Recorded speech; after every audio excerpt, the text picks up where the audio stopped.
வாழும் வரை நிழல் என உடன் நான் வருவேனே.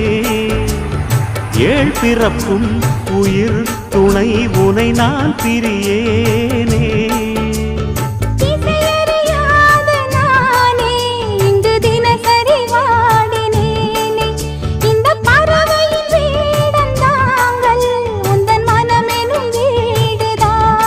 நீண்ட காலம் நேர்ந்த சோகம் நீங்கி போக நானும் தீண்ட யோகம் விளங்கிட. பூமிக்கொரு வாரம் என்று எண்ணி இருந்தேன், பூமுடிக்க யாரும் இன்றி கண்ணி இருந்தேன். சொந்தமின்றி பந்தமின்றி நானும் இருந்தேன், பொட்டு ஒன்று தொட்டு வைத்து பூவை அடைந்தேன். நன்றி சொல்லவே உனக்கு என் மன்னவா வார்த்தை இல்லையே.